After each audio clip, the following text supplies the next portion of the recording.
Hi everyone, my name's Emmilia O'Sullivan and I'm a number one best-selling author of I Should Be Effing Dead, podcaster, professional speaker and mentor. So although I've been through a number of life-threatening medical conditions, my spirit, enthusiasm and zest for life are definitely contagious, pun intended. And I'm just about to be on the Prosperity Show.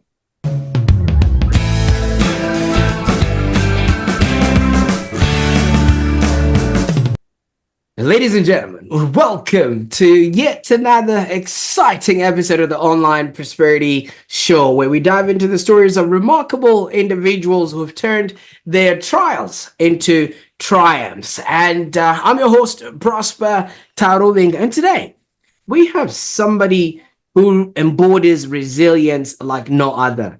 Now, Emmilia, how are you doing? Yes, I'm good, thank you. How are you? Fantastic. Well, Emmilia, I've heard so much about you and your story, and I can't wait to share you with everybody that's watching and listening right now. Oh, thank you. I'm honored to be on your show.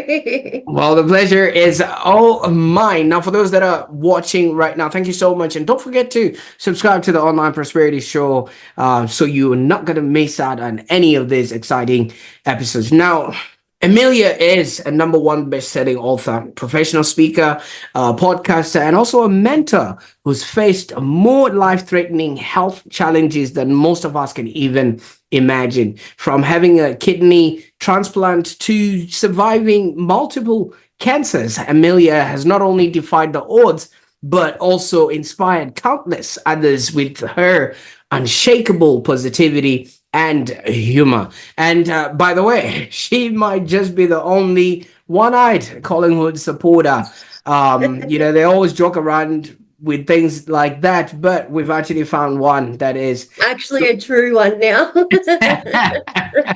absolutely. Half of the time they say maybe the magpies actually chop their eyes and things of that nature, but we're going to hear your story and how you have been. Now, I think we're in for a powerful and uplifting conversation today. So we might as well get started. Now, Emmilia, I mean, your journey is nothing short of extraordinary. Can you maybe share a little bit about your life and what it was like before these health challenges began?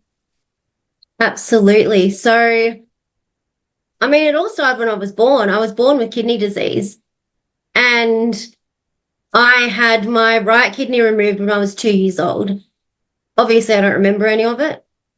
So that was my first major surgery in life. Then I lived most of my childhood and teenagehood with one kidney. However, over the years, it was damaged due to infections and reflux going up to the kidney. So we knew it wasn't going to survive my entire lifetime. Probably wasn't until I was about 16 years old, things got serious. Now, as a 16-year-old, you're trying to find your feet, trying to think about what career you're doing. You're starting, year 11 and 12 in school. And then to throw on kidney disease on top of that, it was tough. But I was ready for it. I didn't really think much of it. I wasn't really scared. I understood what was happening, but I just took it on for what it was. And I said, all right, what do I need to do? So my first thing was at the age of 17, I had a bladder reconstruction. So they essentially took a bit of my bowel, made my bladder bigger and rounder, fixed it all up, and that fixed the reflux issue. So that was great. However, my kidney was only functioning at 20%. So again, we didn't know how much longer it was going to survive, and we didn't know when I was going to have a kidney transplant. So that was in 2010. Then I lasted another 4 years on this kidney, and it just slowly declined. So it was 15%, 10%. Although I did manage to sneak in a Bali trip in there, which the doctors weren't happy about. But I just said to him, look, I've never been overseas before. I was 18 years old, and I said, I'm going whether you like it or not. So either come up with a plan to keep me safe, or I'll make up my own plan. So that was nice. At least I got some normality at that point. Then my dad actually got tested and worked up to give me my kidney. So yeah. So he ended up being a near perfect match, which was amazing.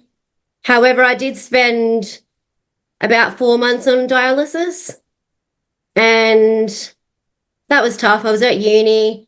I was working 2 part-time jobs. I was going out. I was, living my early adulthood life, and then I had to schedule dialysis in 3 times a week for 3 hours.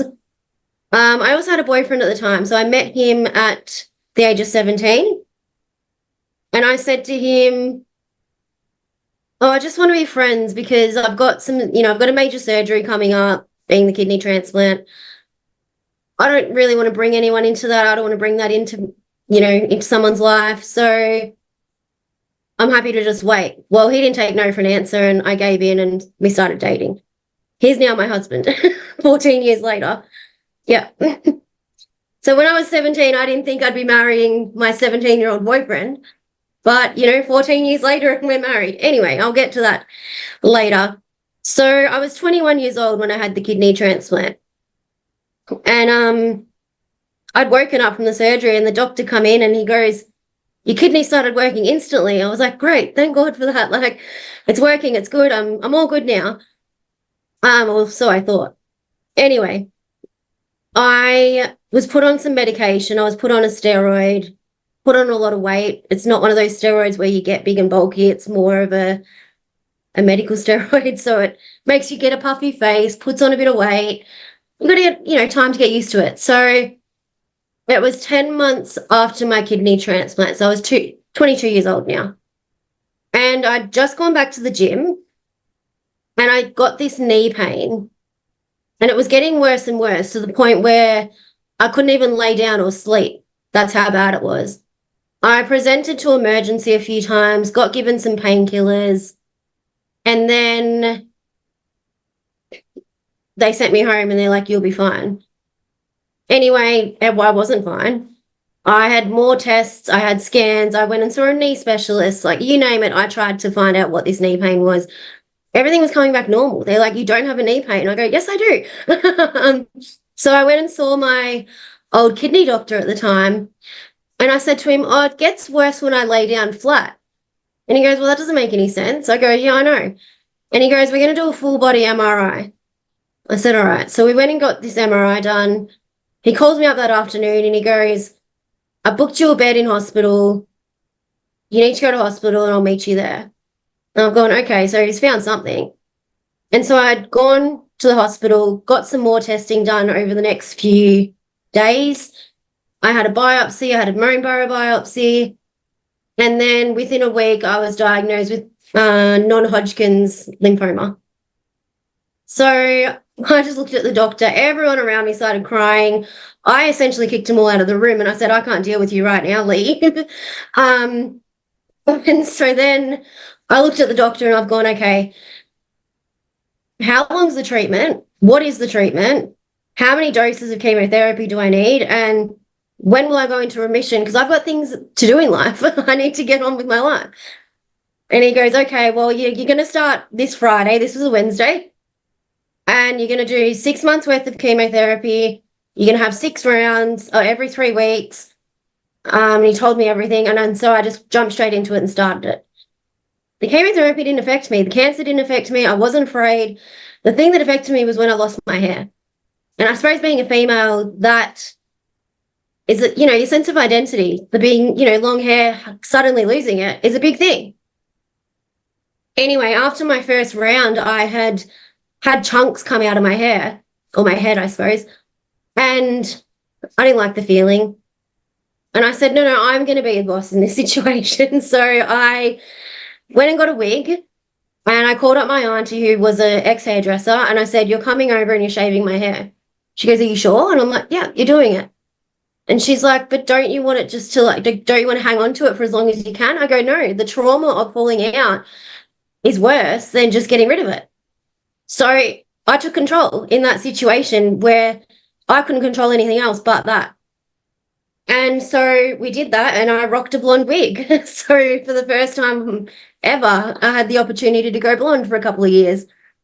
So then I was in remission by July or August that year. However, they found some tumors in the liver. They biopsied them. They're called EBV-driven smooth muscle tumors. So the EBV virus is the glandular fever virus, and I've never had glandular fever in terms of the cough or the typical one that people get, but that virus was driving these tumors. I'm also the only one in Australia that had them as well. So they have no idea how to treat these things. So we tried different things. We tried some radiation. We tried some T-cell therapy, like immunotherapy. Couldn't really treat them. So 9 years later, they're still there today. They're just sitting there. I'm happy for them to just sit there as long as they don't cause me harm. Now, the problem was where this is probably in 2017. I had gone to Sri Lanka with my fiance at the time and my best friend and her partner. And there's a place called Lion Rock, and it's just this massive rock monument, and you climb it. Like there's stairs and stairs and stairs. And I'm climbing it, and I'm sitting there thinking I'm so unfit. I'm not doing well. Anyway, I'd flown home after our trip. We then had our engagement party the week later, and then I landed myself in hospital with pneumonia and a tumor in my lung. Again, it was the EBV-driven tumor. So they removed the tumor, treated my pneumonia.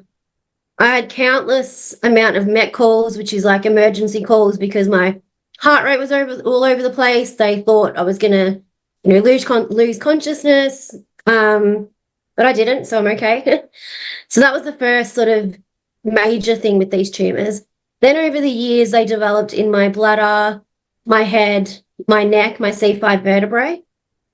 So I then had surgery in my bladder to remove that tumor. I had a craniotomy to remove the one just below my brain. They cut my third, fourth nerve, so my eyelid is permanently shut, doesn't open. Then 3 months later, they discovered my C5 vertebrae was fractured because there was a tumor there. So I had a spinal fusion. At the same time, I had tumors in the sides of my neck. So they did a neck dissection on both sides.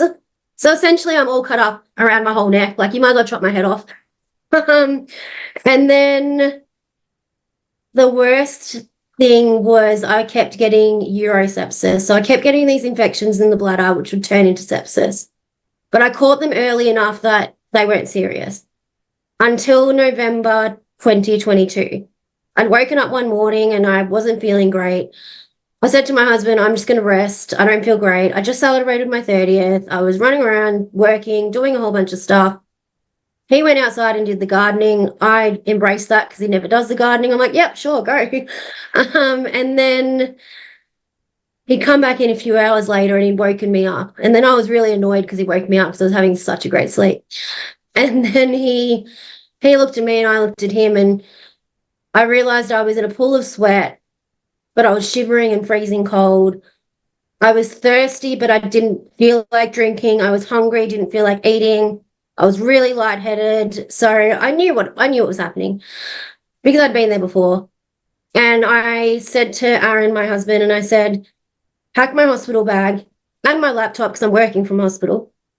And then get the car ready. I'll go use the bathroom and get changed, and we're going to go straight to emergency.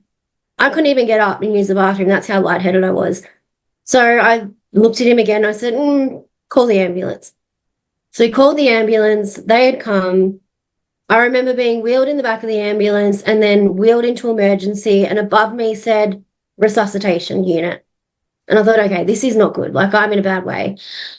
I got wheeled into this hospital bay, and I don't really remember much other than I think I vomited. I sort of was really lightheaded at this stage, so I sort of just saw light. And then I was put into an induced coma. Now, I was in this induced coma for 7 days. And 2 or 3 days into the coma, I had a cardiac arrest. So I essentially died. They had to do CPR to get me back to life. And then I was in a coma for another 5 days after that. Then it was a Saturday or a Sunday, can't remember. It was a weekend. And they'd woken me up, and I'd woken up and I had the tube down my throat. I couldn't speak, but I knew I was fully awake, fully conscious. I knew exactly where I was. I knew exactly what was going on. And I wanted to talk. Well, the first thing I did was try to grab the tube and pull it out. And I've never seen a nurse run so fast ever. And she's run over and she's grabbed shackles and she's shackled me to the bed. So not only I'm in this hospital bed, and now I'm like a prisoner in a bed because they've shackled me to the bed. Like I feel like a psycho at the moment. And then I was just looking around and I wanted a whiteboard. I wanted something to write something down. And the nurse just couldn't grasp it. And all I wanted was the tube out. I'm like, when are you going to pull this tube out? Anyway, I thought it was like hours. Apparently, it was only half an hour. My husband walks in and he just looks at me. The nurses look at me and they're like, we're going to pull the tube out now and we just need you to breathe. I said, okay, I can do that. So they pulled the tube out and I was just taking this breath and they put oxygen on me. Little did I know that they had told my husband just before they walked into the room, we have to pull the tube out today and she has to try and breathe on her own. It can go two ways. She can breathe on her own or nothing and she'll end up passing. I didn't know this. So Aaron apparently told him, do not tell her that because she'll freak out. So when I found out afterwards, I was like, oh my God, like, was it that serious? But I clearly survived. And then I looked at my husband and the first thing I said to him was, did you pay the gas bill? And he's just like, is that what was on your mind this whole time? I'm like, yeah, pretty much. And then I looked at the nurse, I'm like, I want to get out and walk. And she goes, well, you don't have any shoes or socks and you've just been in a coma. Like, you can't do that. And I go, yeah, I can. So Aaron went home and got me some shoes and socks and they got me out of bed. And I think I took like 2 steps and I was like, oh, I'm done. And I went back and sat back in the chair. I couldn't walk. I couldn't eat. I couldn't drink. I pretty much had to learn everything again.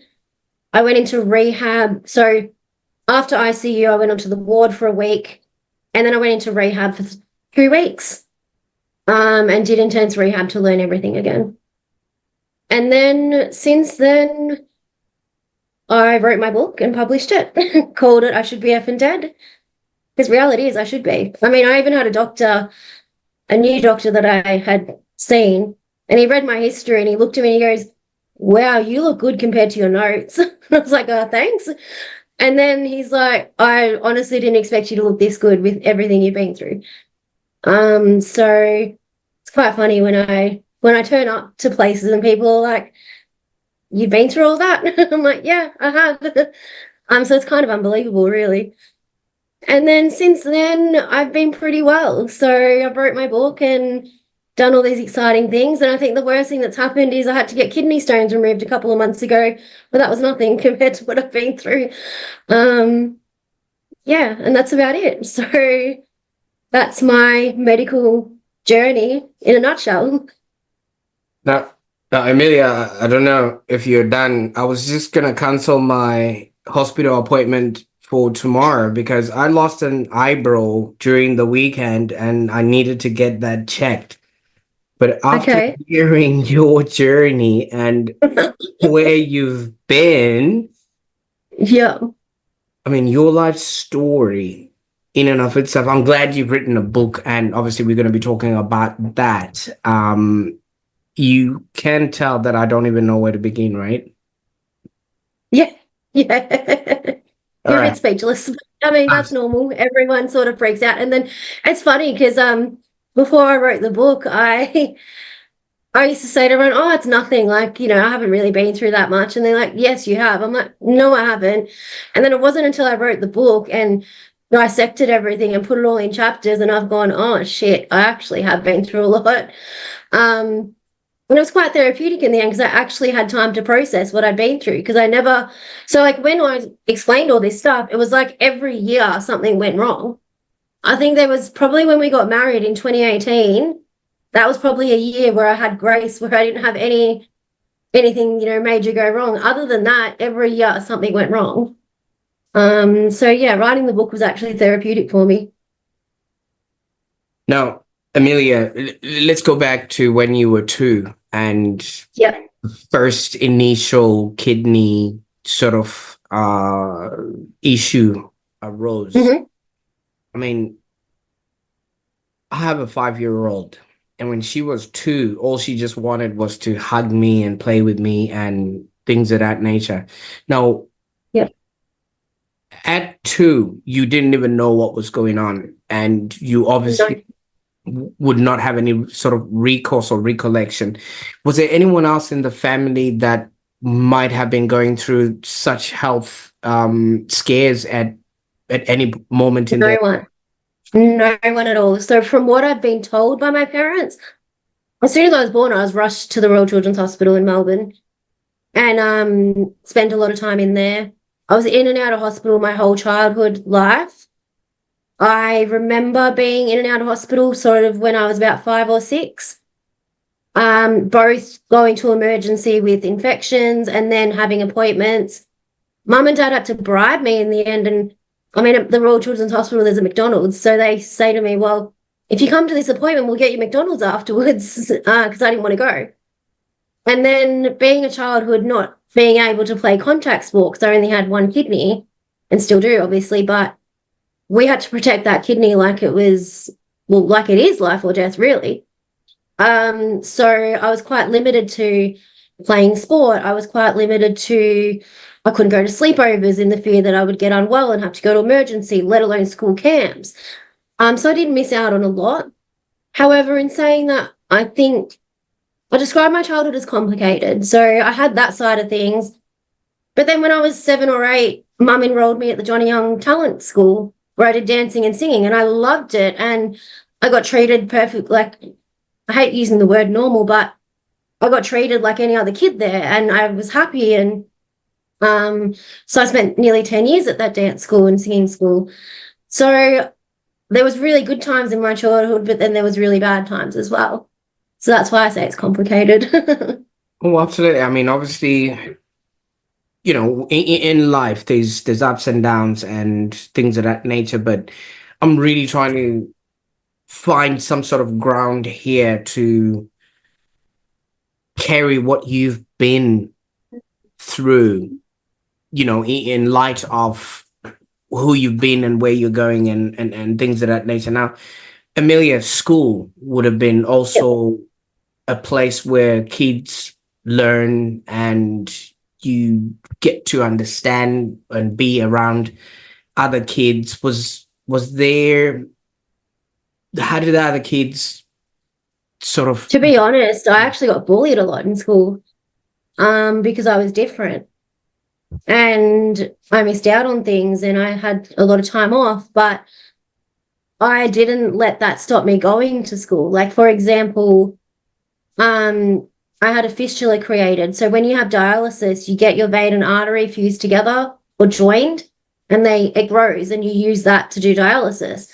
Mine clotted up, so I had an alternative. But I remember having that surgery at like 8 o'clock in the morning, and I put my school uniform on when I got home, and I said to Mum, "Take me to school." She goes, "Are you crazy?" I'm like, "No, I want to go to school," and I did, and she took me to school at like 10 o'clock.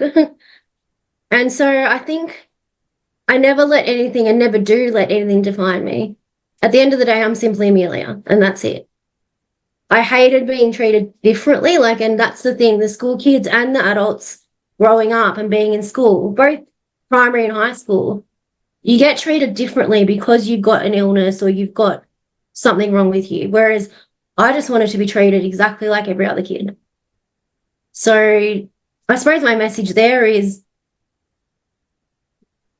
and I feel like I've spoken to other people about it too, and that's what most people want. We just want to be treated like every other kid or like every other teenager. We don't want to be like carefully treated. We don't want people to sort of tiptoe around us just because we're unwell. I mean, even having the cancer at 22, all my friends at the time were going out. Yes, I was in a relationship. Other people were, some people weren't. And I was like the sick one. And I had this label of being the sick one, whereas I didn't want that label. And I didn't let it like to me, I didn't think I had a label, but to everyone else, I had the label of, oh, she's a sick one. She's got cancer. Is she going to want to come out? Is she going to want to do this? It's like, yes, invite me and I'll let you know. Like if I'm up for it, I'm all for going out because it's a distraction as well. And it's something to look forward to. Because you Is don't, I mean, is even that my book, I didn't want it to sound like a medical journal either. is So, absolutely yeah, is that why you ran off to Bali? yeah, pretty much. Like Yeah. you know what, I want to do normal things. I just want to be. Yeah. Well, I was going to take on any opportunity that was presented to me. And I mean, I do it in a sensible, safe manner. I don't just run like, and that's important too. You've got to be sensible and safe. I feel like I had to mature and grow up as well, a lot younger, because I had this health issue that I had to deal with. That was, more of an adult issue, I suppose, or, an older person issue. Whereas other kids could just be kids. Mm, But yeah, any opportunity that arises, even now, if I can do it, I'll take it on. absolutely. And obviously, I mean, the time when dad got the test and then you got the transplant for the other kidney, Yeah, and it took immediately. That's not, a common occurrence, right? For most kidney. no, not at all. I mean, there's three options with a transplant. It takes immediately. Sometimes the kidney can go to sleep for a few weeks, and I kind of joke about it and say, "Well, come on, you're sleeping on the job. Like, wake up." And then there's a really bad one where it just doesn't take it all and completely fails right there and then. So I was extremely grateful at the fact that it took on. And I think it's that sense of, because it was a live donor with my dad, he was sacrificing an organ. And I think I would have just been, or I wouldn't even know how to describe it if I found out that he had sacrificed his organ for me and then it didn't take. Because then I'd just put him through this major surgery for nothing. Absolutely. Um, And the one yeah, thing that is very prevalent in all of your journey is the support that you've had yeah, with the family, and you also introduced Aaron into the mix. yeah. 17. Um, that must have been a tough conversation. You did mention, you did tell him, I just want to be friends and things of that nature. Yeah, absolutely. Did We, did he yeah, know? sorry. Sorry, did he know exactly what this meant, or was he also just a teenager that fell in love? He was 20, so he was a little bit older.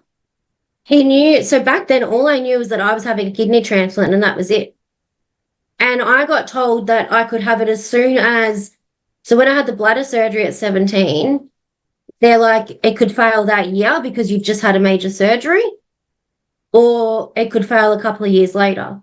So I was sort of in limbo at this stage. And I was like, well, I don't want to commit to a relationship and bring someone through all that, especially if it's going to be this year. So that's why I made the suggestion of, like, I'm happy to just be friends and see what happens after the surgery.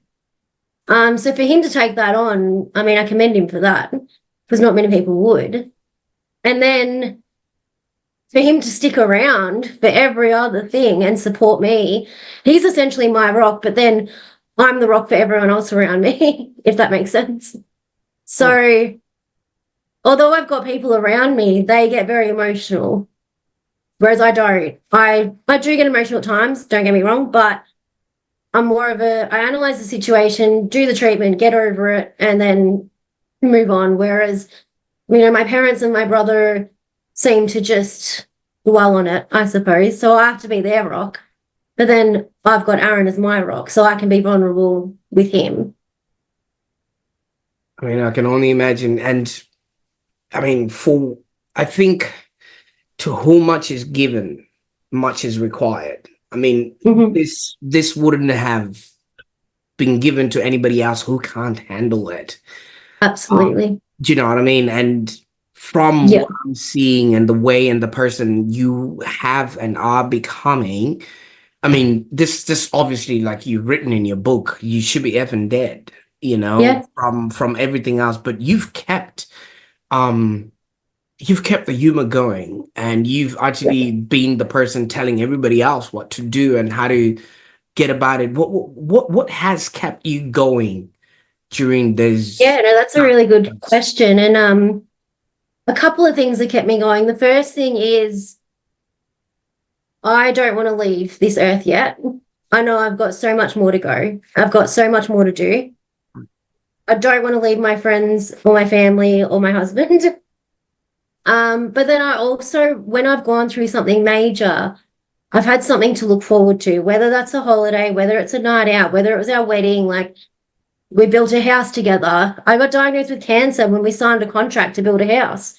Um, so I've always focused on the end game and always gone, well, I need to jump all these hurdles to get over there. And I want to get over there. So I'm going to do everything within my power to get to that position.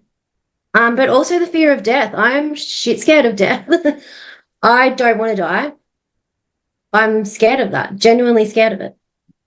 So I think that keeps me going as well. And I don't leave myself a choice. So you can either, I sort of refer to the fight or flight response. So you can either sit and fight or you can run away from the situation.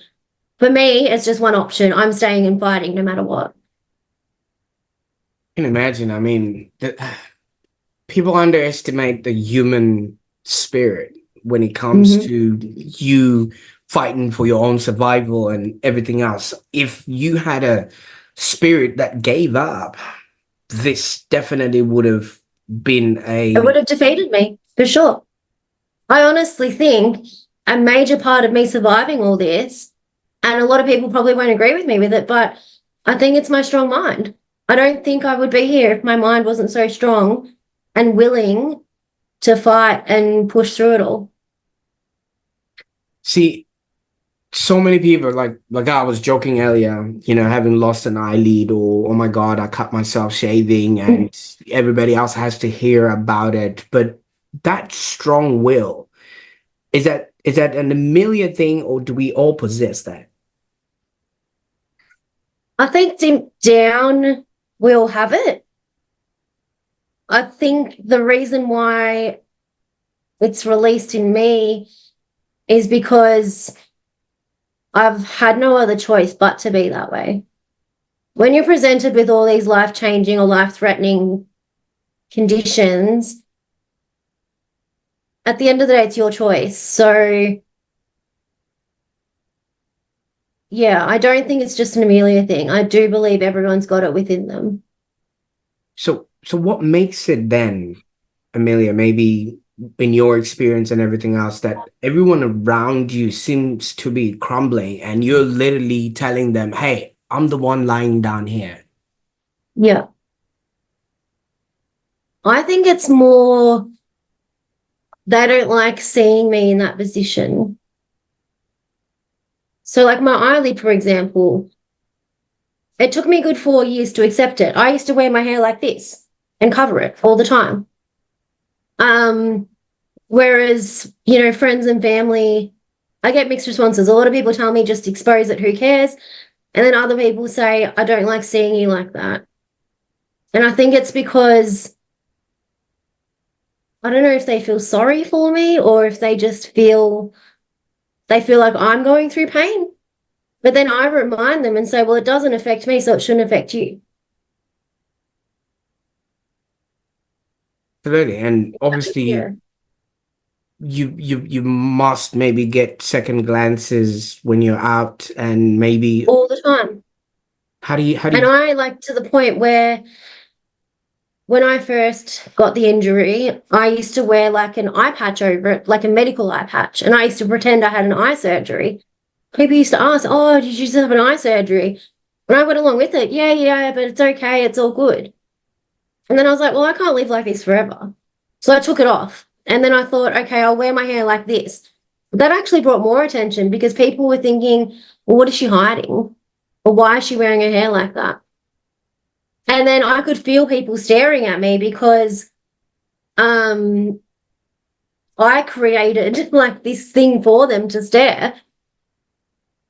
And then I just had like this liberating moment one time where again, I was like, I can't keep living like this. I can't keep hiding. And then I got into speaking and I thought, well, I can't get up on stage and say to people to be confident and be comfortable in their skin when I'm hiding my imperfections. Like, that doesn't make sense. That's contradicting. So I'm like, I have to work through this and I have to accept it and move on. And honestly, since I've accepted it and worn it and exposed it, I barely get stared at anymore. Wow. It's So just, yeah, so in essence, the more you hide anything, the more people are gonna probe for it. And if you just lay it out in the open, people will yeah, just obviously just look now. at it and that's it. Yeah. I mean, yes, I do get the odd stare, and I think it comes from a place of curiosity. I think people are just curious, and that's okay. And yeah, I think if you hide it, you're creating more attention for yourself, which is what I was doing. Because then people are curious and going, well, why is she hiding it? What's under there? Well, you've literally blown it out of the park now. You're not even Yeah. staying in your home. You stepping out. I mean, you're on stages and Yeah. you've written a book. So obviously, Yeah. people will be lining up for, what do they call that signature? Book An signing. autograph. I Yeah, people, hope so. And and I think the whole purpose of me doing this is because I didn't have, when I was going through it in my 20s, I'm 31 now, I didn't have that mentor or anyone in that age bracket that went through what I did. Every time I'd go to hospital, 50, 60, 70 year olds. I want to be that mentor for people. I want to be that safe space for people, someone that they can relate to and, just be there for them because I think that would have helped me a lot more in that situation too. let me tell you something. I mean, Amelia, representation matters. Okay, so there could Yeah. be a kid out there who might be going through certain things, and especially, for what you've been through, you've got, like you said, cuts from all these surgeries that are permanent reminders of all the things that you've gone through. It's not necessarily something that gets washed off like a No. stain or, things of that nature. Yeah. There are people that are going through stuff like that and they don't see other people out there like yourself who Mm. would strengthen within themselves to be, do, and have a happier existence. And this is what you've chosen to do for others, which, I mean, Yeah. obviously, since you're the only person with what's that, the tumor in the liver disease, you, Yeah. you might as well be the poster child for a lot of these things. That's it. I'm supposed. Yeah. What's I it? always said I wanted to help people, and I always imagined being in the medical field. I mean, I studied pathology testing, and I'm a lab technician. I can work and test blood. And yes, that is helping people indirectly, but I'm also a people person. I like to get to know people. I like to get to know their story. I didn't really want to do, nursing or be a doctor or anything like that. So I was always looking for a way to help people. And then when I wrote the book, I thought, this is it. This is how I'm going to help people by writing my book, by being out there speaking, hopefully creating events in the future and being present for those people. So And that's my what's way of helping people. absolutely, and what's been the response to those that come across your work? Oh, I'm overwhelmed with the response. I wasn't expecting anything from this. I just, as I said, I wrote the book and I was happy to help 2 or 3 people, and that was it, job done. Almost daily, I get comments and messages from people saying great things about me that just absolutely warmed my heart. And then telling me that to keep doing what I'm doing because I'm helping them. And then they'll open up and they'll tell me something that they've gone through in their life, which they've never told anyone else before. And it's like they instantly trust me. But the amount of praise that I've received from people is just absolutely overwhelming. And I'm so, so grateful to receive that. I was not expecting that at all, at all. So each time I get that comment or that message or whoever I speak to in person, it keeps me going. It solidifies that I'm doing the right thing and then pushes me to keep going. Gonna say this out of love and respect, Amelia. Would you say, because I viscerally believe in life, we're here to live, to learn, and to contribute. And Yeah. for you to be able to live the best life possible, you need to learn how to do that or how to be that. And Hmm. once you've reached the pinnacle, you send the elevator down so you Yeah. can help others be, do, and have that which you have. Yeah. Would That's you so true. Yeah. would you say you got to go through this just so Yes. you could be that light for each and every one of the people that you're working with right now? Absolutely. Yeah. 100%. Yeah. Wow. I mean, maybe since you're the only person that's got this tumor virus on the lever, Yeah. you could tell us what the experience is like where you show up to a hospital and people are dumbfounded and don't even know what to, and yet Yeah. Like you're the there, doctor you're telling. literally looked at me and was like, we don't know how to treat these. There was a small study done in America, which we tried and we got a mixed response, but they're like, we don't know how to treat them. So now I'm happy for them to live there as long as they don't cause any harm. So the one in my head, the neck, the bladder, the lung, all had to be surgically removed and they haven't returned, which is great. But we can't go in there and surgically remove everything. There'd be nothing left of me.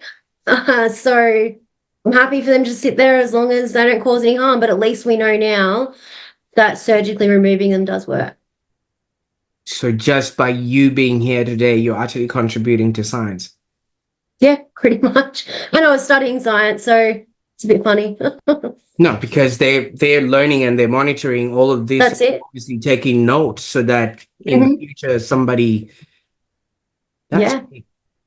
you literally doing God's work there. Thank you. No, yeah, I guess you could say that. Fantastic. I mean, your resilience is truly inspiring in all of this. What are some of the invisible lessons or insights that you've probably gained from your own journey that you think maybe the audience will benefit from hearing? Because I'm going to say this in light of the last couple of years have been very scary for a lot of people, and they've been looking at an invisible sort Mhm. of scare, whereas you're living with this every single day. Yeah, I think, I mean, I used to get caught up in it all and I used to think, oh, what if this, what if that?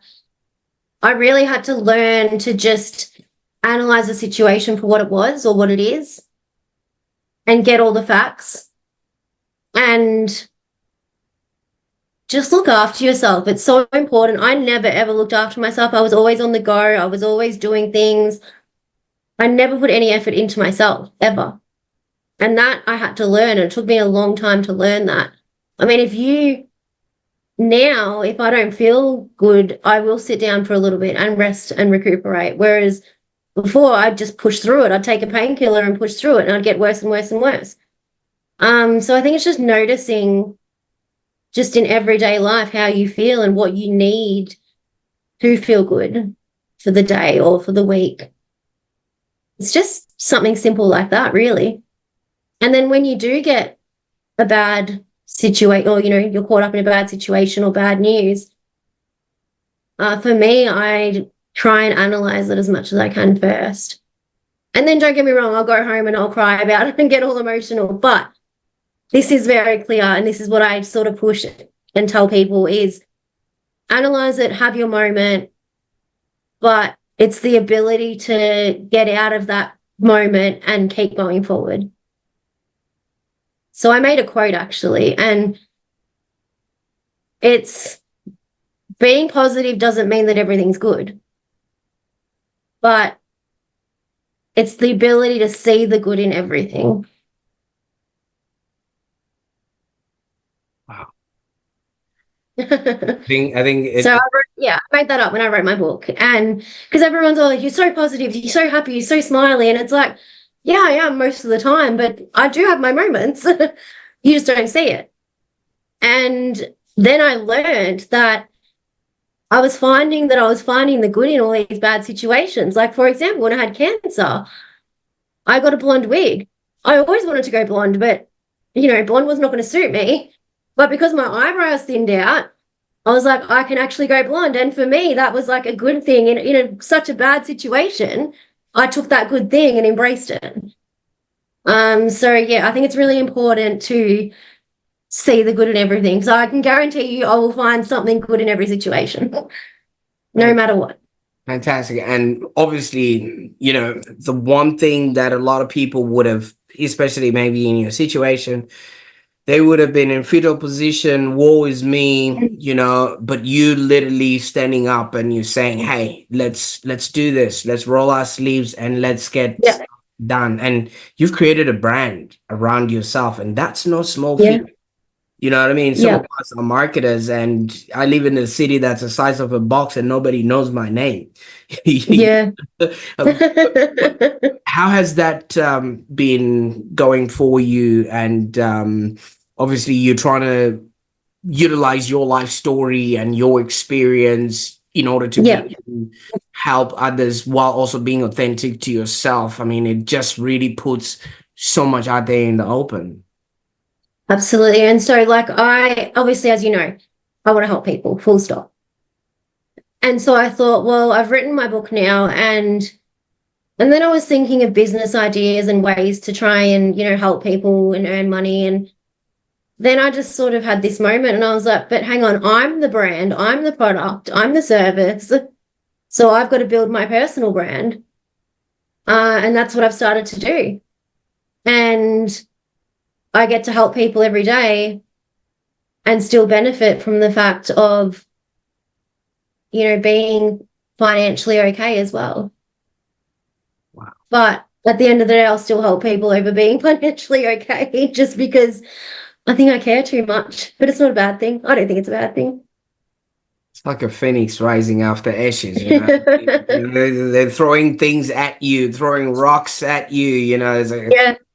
a kidney rock there, cancer rock there, and you build Yeah, it, have this. and you're using all of those as building blocks, and now you've got Yeah. this big wall, and everybody's, rallying behind that wall. Well done. Yeah. That's Thank you. And I absolutely. suppose being true to myself is I still want to be raw and authentic. I still want to relate to people. And that's really important to me as well. I would never, ever not be true to myself, and I would never, ever change either. I still just want to be simply Emmilia at the Absolutely. end of the day. And for those that you have already taken their hearts and maybe they're going through stuff themselves, what would be the best way that people can maybe have a glimpse of your work or maybe Yeah, speak to you for inspiration? absolutely. So my website, which is just emiliaosullivan.com, social media, so Facebook, Instagram, TikTok, LinkedIn, my email as well, which is emiliaosullivan.com. Plenty of ways. Any of those ways, I'll get to you. Fantastic. I will definitely make sure that I put all those links in the show notes below Thank you. and make sure that people can contact you. Now, I mean, Emmilia, you presented to us a lot of people that are sort of in your support network, and one of them who's really stood with you through thick and thin has been Aaron, from what I'm gathering. Yeah. If this would be the only segment of the video that he watches, what do you want him to know? Well, obviously, I love him so much. And I'm just truly grateful that I've got him in my life because I don't think I know where I would be if it wasn't in my life, to be honest. And for being so understanding too and supportive. Like, he is my number one fan, honestly. Like, no matter what I do, I come up with some crazy ideas sometimes. And he just looks at me and then he goes, oh, well, if that's what you want to do. And so he doesn't really question anything that I do. He trusts me 100%. So grateful for that. Well done, my man. This is remarkable. I mean, this is something that not a lot of people will be. Has it been written in the book? Pardon? Is he written in the book? He is. He's mentioned in the book multiple times. There even is oh, I didn't even tell you the story about how we met, but we went to a mutual friend's house, and I think I said hello to him and goodbye the whole night. That was it. And the next or that night I went home, and Facebook was, the it thing back then. And I did a little Facebook stalking, and I found him and I added him. And I went to bed, and in the morning, I had the little notification, and I opened it up, and he posted on my feed or my wall. And he goes, "Oh, hey, thanks for the ad, but do I know you?" I've just looked and I've gone, "Oh no," like my heart sank, and I'm like, "What have I done?" I'm like, "I've just added the wrong person. What am I gonna do?" And I'm like, and then I looked again, I'm like, "No, Amelia, back yourself. You added the right person." So I just typed away, and I've gone, "Yeah, I think I met you last night." And then he said, "Yeah, I know, we were just joking." And that's pretty much where it went. And we just started speaking, and within a couple of months we were in a relationship. So Fantastic. he's a bit cheeky. Oh, you guys found each other. I'm really excited that we got to hang out today and Thank you. have this chat. But obviously, people end up watching these videos coming from all walks of life, and you never know what it is that brought them here. If you could maybe gather a couple of words that you could just impart onto somebody who's going through stuff, and Yeah. just what would you say to them if they were watching this part of the video? Yeah, I would say to them that I see you and I feel you and I've got you. Yeah. Absolutely. Absolutely. That's simple as that. Absolutely. That's the one thing that everybody's looking out for out there. They want to be seen, they want to be heard, and they want to be Yeah. valued. And I think you're doing that in the greatest way possible, because as we Thank mentioned you. earlier, so many people would just be, hey, I just got to look after numero uno so that I can look after myself. But there's a statement that you mentioned, Emmilia, and you said you need to always have something to look forward to. All right. And Mhm. obviously that's a given for just about everybody else out there. Yeah. There's, hope is just something that keeps, people going and things of that nature without knowing what the end in sight. What can we Yeah. expect? What are you looking forward to, that we can be excited with you about as we conclude this episode today?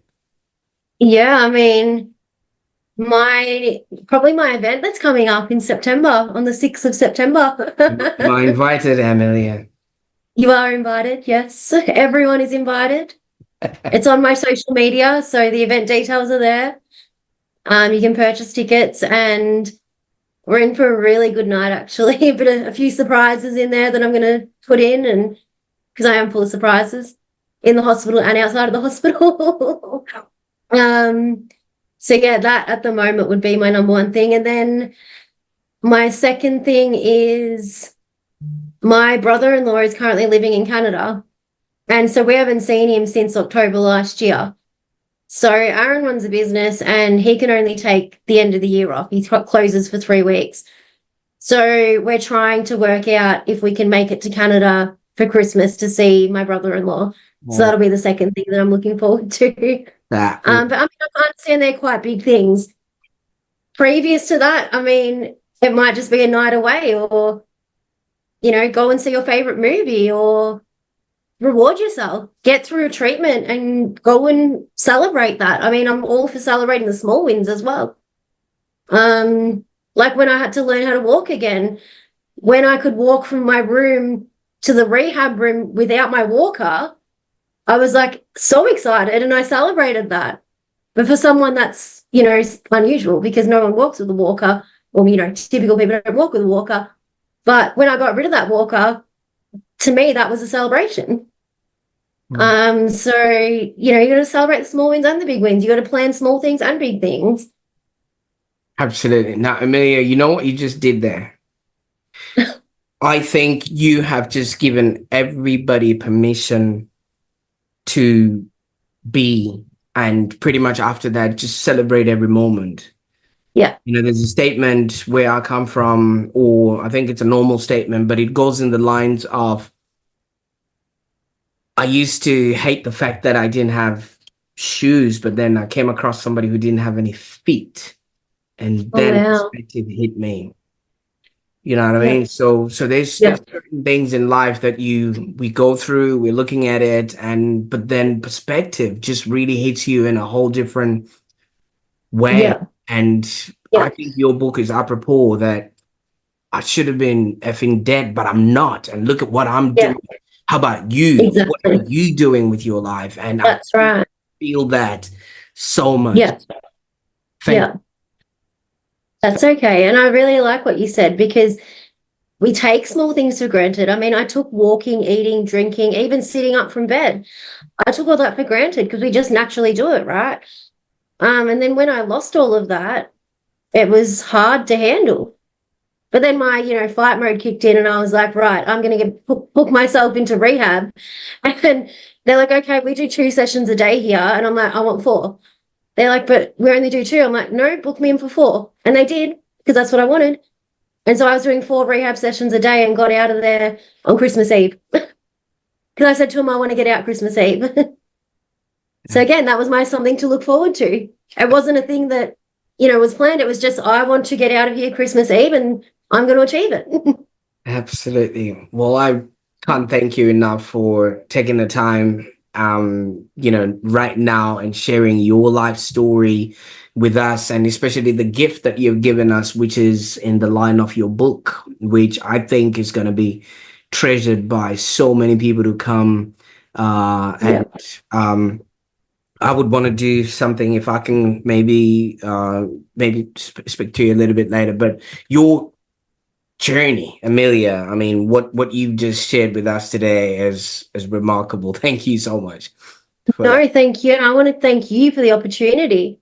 I mean, I'm always grateful to get opportunities like this. And the fact that you gave me the opportunity and platform to sit here and talk about it is amazing.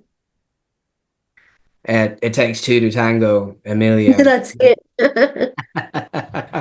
I mean, your story is just a powerful reminder that no matter what life throws your way, you know what I mean, with resilience, with humor, and with a positive mindset, one can literally overcome and also be able to inspire others along the way. And I think you're a great representation of that in and of itself. And for those that are watching right now, thank you too for, I mean, obviously tuning in up until now.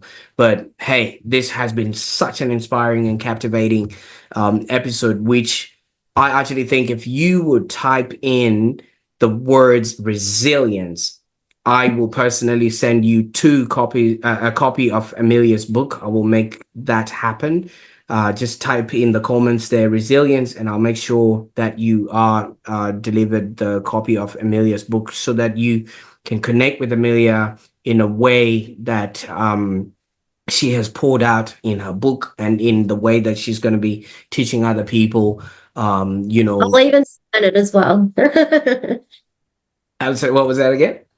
I'll even sign it as well. Oh, I'll sign the fantastic. book. Great stuff. Yes, I will definitely make sure Shaw buys a couple of copies just so we can have them. Oh, thank you. It's not a problem. Now, for those that are watching, if you found this episode as inspiring as I did, be sure to maybe rewatch it because there's a lot to take in and soak in all the valuable lessons. And if this wasn't for you, why don't you share it with somebody who's going through their own medical journey and maybe just going through something in life? They too might pick on a thing or two that would actually send them to the next level. Like Emmilia has said, there's just got to be something to look forward to. So it's just one of those things that when you give hope to other people, they too can be to and have a happier existence. Don't forget to subscribe to the Online Prosperity Show, where more insightful conversations like this live and breathe. I can't thank you enough for the time, Emmilia, and I thank you for watching My pleasure. the episode right now. Until I see you next time, bye for now.